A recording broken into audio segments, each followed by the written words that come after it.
السلام عليكم ورحمه الله وبركاته. ازيكم عاملين ايه يا حبايب قلبي؟ وحشتوني كتير. النهارده بقى جايبه لكم حاجه مفاجاه او حاجه ليا مفرحاني، فقلت اشارككم معايا. تعالوا بصوا انا جبت ايه. وبصوا ما شاء الله اللهم بارك، انا جبت الرينج لايت. وايه رايكم؟ بصوا الاضاءه بتاعته بتختلف. طبعا لو اي حد زي حالاتي مبتدئ في قناه جديده، انا عايزه اقول لكم اللي انا عملت عليه ريفيوهات كده وبصيت عليه، لقيته ان هو دوت اكتر حاجه بتساعد على التصوير. طبعا في حاجات تاني بس يعني احنا بادئين، يعني انتوا عارفين ان اي حد بيبقى عامل قناه بيبقى متعشم في ربنا طبعا، وان هو ربنا يكرمه ويكبر. فدي حاجه من الحاجات اللي ممكن تساعد في الاضاءه وفي التصوير وكده.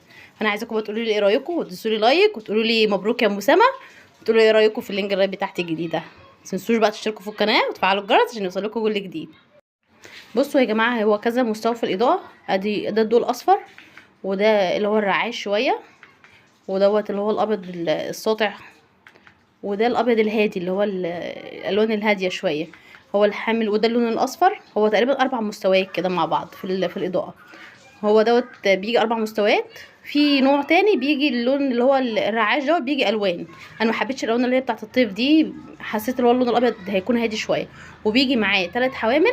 بصوا في 1 2 3. مثلا لو انتي مثلا عندك كذا تليفون او بتصوري كذا مستوى، او مثلا لو واحد استبني معاكي اهو 3 حوامل. ادي واحد اهو، بصوا ادي واحد، ادي التاني، وادي التالت.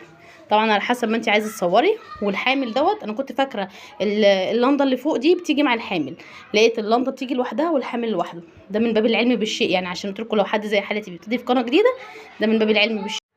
بصوا انا كده مركبه التليفون على الحامل اللي في النص. زي ما قلت لكم هو 3 حوامل. هنقلب مع بعضنا الاضاءه كده ونجربها.